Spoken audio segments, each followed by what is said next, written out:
नमस्कार, बहुत स्वागत। मैं हूं आपके साथ ऋतु ज्ञानवानी। आप देख रहे हैं न्यूज़ 18 का डिजिटल प्लेटफॉर्म। भारत का पूरा श्रम ढांचा बदल गया है। सरकार ने 29 पुराने और बिखरे हुए श्रम कानूनों को हटाकर उनकी जगह सिर्फ 4 नए कोड लागू किए हैं। इसके साथ अब बदल जाएंगे 40 करोड़ से ज्यादा श्रमिकों के कामकाजी नियम। जी हाँ, वेतन कैसे तय होगा, ओवरटाइम का भुगतान कितना मिलेगा, महिलाओं को रात में काम करने की अनुमति कैसी होगी, फिक्स्ड टर्म कर्मचारियों को क्या नए हक मिलेंगे, नए लेबर कोड्स, इन सभी सवालों के जवाब पूरी तरह बदल देते हैं। देश के कारोबारी माहौल से लेकर आम कर्मचारियों की रोजमर्रा की नौकरी तक ये बदलाव हर जगह असर डालने वाले हैं। आखिर इन नए कोड्स में क्या ऐसा है जिसने भारत के श्रम कानूनों को दशकों बाद नई शक्ल दे दी है? आइए विस्तार से इसके बारे में जानते हैं।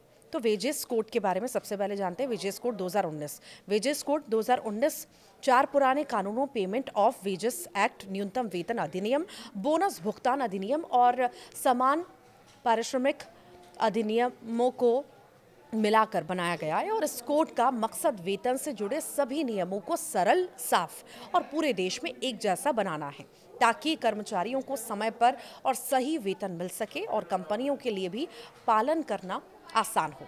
आइए जानते हैं कि वेजेस कोड के नए प्रावधान क्या हैं और इनका कर्मचारियों और कंपनियों पर क्या असर होगा। Universal minimum wage. अब हर कर्मचारी न्यूनतम वेतन पाने का कानूनी हकदार होगा, चाहे वो संगठित हो या असंगठित। पहले ये कानून केवल करीब 30% श्रमिकों पर लागू होता था। Floor wage. केंद्र सरकार एक न्यूनतम आधार वेतन तय करेगी जिससे कोई भी राज्य कम नहीं कर सकता। इससे पूरे देश में वेतन का एक समान न्यूनतम स्तर सुनिश्चित होगा। तो वहीं वेतन निर्धारण, जी हाँ, कर्मचारी का वेतन उसके कौशल, काम की प्रकृति और इलाके की परिस्थितियों के आधार पर तय होगा। इससे अलग अलग काम के हिसाब से उचित वेतन मिल सकेगा। तो वहीं लैंगिक समानता का भी यहाँ पर उदाहरण दिया गया है। भर्ती या वेतन में पुरुष, महिला या ट्रांसजेंडर किसी के साथ भेदभाव नहीं किया जा सकेगा। समान काम का समान वेतन देना अनिवार्य होगा। समय पर भुगतान भी करना होगा। सभी कर्मचारियों को, चाहे वो किसी भी वेतन श्रेणी में हो, वेतन समय पर मिलना जरूरी है। देर या अनाधिकृत कटौती पर कार्रवाई होगी।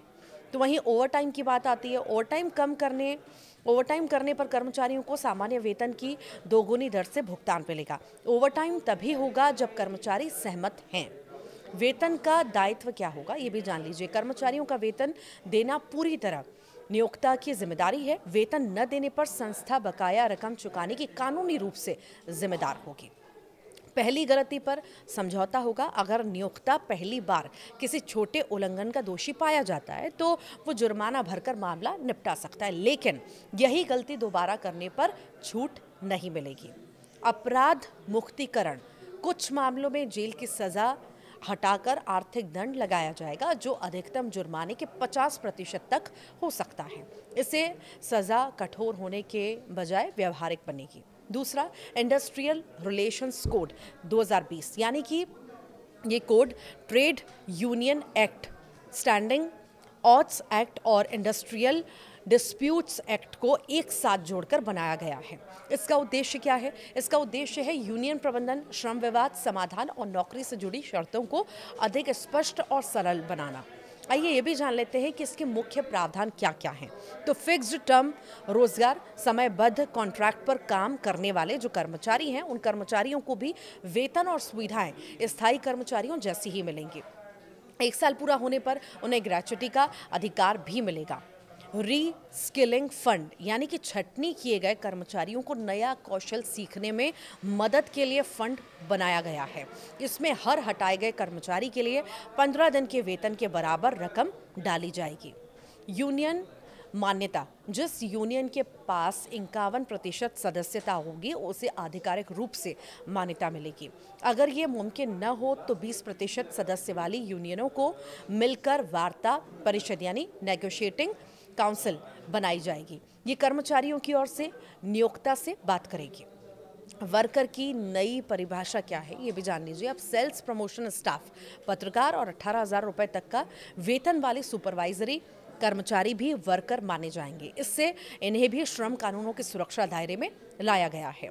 उद्योग की विस्तृत परिभाषा भी जान लीजिए। किसी भी संगठित तरीके से होने वाले नियोक्ता कर्मचारी कामकाज को अब उद्योग माना जाएगा। कंपनी मुनाफा कमाती है या नहीं, इससे इसकी पहचान पर कोई असर नहीं पड़ेगा।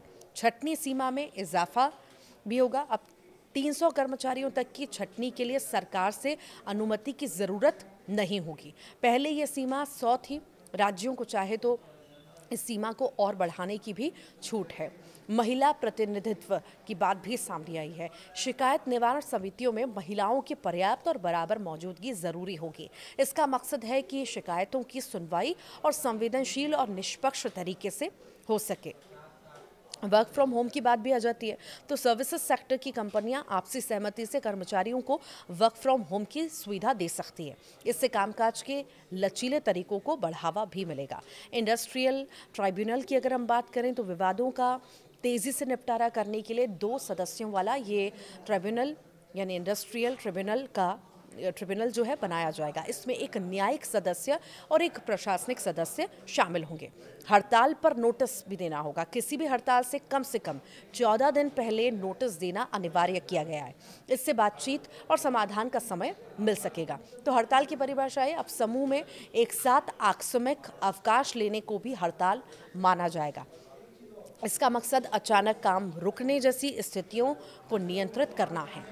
अपराध मुक्तिकरण की बात भी सामने आई है। छोटे उल्लंघनों पर अब जेल की बजाय मौद्रिक दंड लगाया जाएगा। इससे कानूनी प्रक्रिया सरल होगी और गैर जरूरी कड़ी सजा से बचा जा सकेगा। सोशल सिक्योरिटी कोड 2020 की अगर हम बात करें, ये कोड 9 अलग अलग सामाजिक सुरक्षा कानूनों को एक ही ढांचे में जोड़ता है। इसमें ESIC, EPFO, मातृत्व लाभ, जीवन बीमा और वृद्धावस्था से जुड़ी सुविधाएं शामिल हैं, ताकि हर तरह के श्रमिक को बुनियादी सुरक्षा मिल सके। आइए इसके भी कुछ प्रावधान जान लेते हैं। तो ESIC कवरेज पूरे भारत में, अब ESIC सिर्फ चुनिंदा सूचित क्षेत्रों में नहीं बल्कि पूरे देश में लागू होगा। इससे ज़्यादा कर्मचारियों को स्वास्थ्य सुरक्षा मिलेगी। EPF जांच सीमा क्या है? EPF से जुड़ी जांच 5 साल के भीतर ही शुरू की जा सकेगी और इसे 2 साल में पूरा करना ज़रूरी है। ज़रूरत पड़ने पर समय 1 साल से और 1 साल तक और बढ़ाया जा सकता है। तो वहीं EPF अपील जो है, अपील भी इसकी जमा हो सकती है। EPFO के फैसले के खिलाफ अपील करने पर अब सिर्फ 25% रकम जमा करनी होगी। पहले ये बोझ 40 से 70% तक होता था, अब ये कम हो चुका है। गिग और प्लेटफॉर्म श्रमिक शामिल हैं। अब gig worker, delivery partner, cab driver जैसे प्लेटफॉर्म वर्कर भी सोशल सिक्योरिटी दायरे में आएंगे। इससे उन्हें भी बीमा और अन्य सुविधाएं मिलेंगी। सोशल सिक्योरिटी फंड की अगर हम बात करें तो असंगठित गिग और प्लेटफॉर्म श्रमिकों के लिए जीवन, विकलांगता, स्वास्थ्य और वृद्धावस्था लाभ देने के लिए एक विशेष फंड बनाया जाएगा। यही फंड इन योजनाओं को वित्त देगा। वेतन की परिभाषा क्या होगी? वेतन में अब बेसिक पे, महंगाई भत्ता और रिटेनिंग भत्ता शामिल होंगे। इससे वेतन की गणना एक समान होगी। और निर्भर जनों की परिभाषा इसमें क्या रहेगी? तो देखिए, निर्भर परिवार के दायरे में अब तक मातृ पक्ष के दादा दादी भी शामिल होंगे। महिला कर्मचारियों के लिए आश्रित ससुर सास भी इसमें जोड़े गए हैं। दुर्घटना कवरेज भी इसमें है। अगर कोई कर्मचारी घर से ऑफिस जाते समय दुर्घटना का शिकार होता है तो उसे भी रोजगार से जुड़ी दुर्घटना माना जाएगा। इससे मुआवजा पाने का अधिकार भी मिलता है। 1 साल में ग्रेच्युटी, जी हाँ, फिक्स्ड टर्म कर्मचारियों को सिर्फ 1 साल की निरंतर सेवा के बाद ही ग्रेच्युटी मिल जाएगी। इससे कॉन्ट्रैक्ट कर्मचारियों को बड़ी राहत मिलेगी। चौथी बड़ी और आखिरी बात, ऑक्यूपेशनल सेफ्टी की अगर हम बात करें तो health and working conditions code 2020 के हिसाब से अगर हम बात करते हैं तो 13 केंद्रीय श्रम कानूनों को मिलाकर तैयार किया गया है। ये कोड कार्यस्थलों पर सुरक्षा, स्वास्थ्य मानकों को मजबूत करने पर जोर देता है। साथ ही कंपनियों के लिए नियमों का पालन आसान बनाकर दोनों जरूरतों के बीच संतुलन कायम करता है। आइए जानते हैं इसके मुख्य प्रावधान क्या है। तो महिलाएं रात में काम कर सकेंगी। महिलाओं को सुबह 6 बजे से पहले और शाम 7 बजे के बाद भी काम करने की अनुमति होगी, बशर्ते उनकी सहमति ली जाएगी। इसके लिए कंपनियों को उचित सुरक्षा निगरानी के प्रबंध करना अनिवार्य होगा। मुफ्त वार्षिक स्वास्थ्य जांच भी होगी। हर कर्मचारी के लिए साल में एक बार स्वास्थ्य जांच कंपनी की तरफ से कराना जरूरी होगा। इससे बीमारियों का जल्दी पता लगाने और रोकथाम में मदद मिल सकेगी। काम का टाइम जो है कर्मचारियों के लिए, काम के घंटे जो हैं 8 घंटे प्रतिदिन और 48 घंटे प्रति सप्ताह तक तय किए गए हैं। ओवर टाइम तभी होगा जब कर्मचारी सहमत हों और इसके लिए दोगुनी दर से भुगतान मिलेगा। माइग्रेंट श्रमिकों की नई परिभाषा क्या है? तो अब वे सभी लोग माइग्रेंट वर्कर माने जाएंगे जो सीधे नियुक्त हों, ठेके पर काम करें या काम की तलाश में खुद दूसरे राज्य गए हों। इसके ज़्यादा श्रमिक कानूनी सुरक्षा के दायरे में आएंगे। राष्ट्रीय डेटाबेस असंगठित और प्रवासी श्रमिकों की जानकारी जोड़ने के लिए एक राष्ट्रीय डेटाबेस बनाया जाएगा। इससे उन्हें रोजगार, सरकारी योजनाओं और अन्य सुविधाओं तक आसानी से जो है पहुंच मिल सकेगी। नियुक्ति पत्र क्या है? तो कंपनियों को हर कर्मचारी को एक नियुक्ति पत्र देना होगा जिसमें वेतन, नौकरी का विवरण और सोशल सिक्योरिटी की जानकारी होगी। इससे पारदर्शिता और जवाबदेही भी बढ़ेगी। पीड़ित मुआवजा भी जरूर देना होगा। अगर कार्यस्थल पर चोट या मृत्यु होती है तो लगाए गए जुर्माने का कम से कम 50% हिस्सा पीड़ित या उसके परिवार को दिया जाएगा। इससे प्रभावित परिवारों को आर्थिक राहत मिलेगी। सुरक्षा समितियां भी होंगी। 500 या उससे अधिक कर्मचारियों वाली कंपनियों में एक संयुक्त सुरक्षा समिति बनाई जाएगी। इसमें नियोक्ता और कर्मचारियों दोनों के प्रतिनिधि शामिल होंगे ताकि कार्यस्थल पर सुरक्षा लगातार निगरानी में रहे।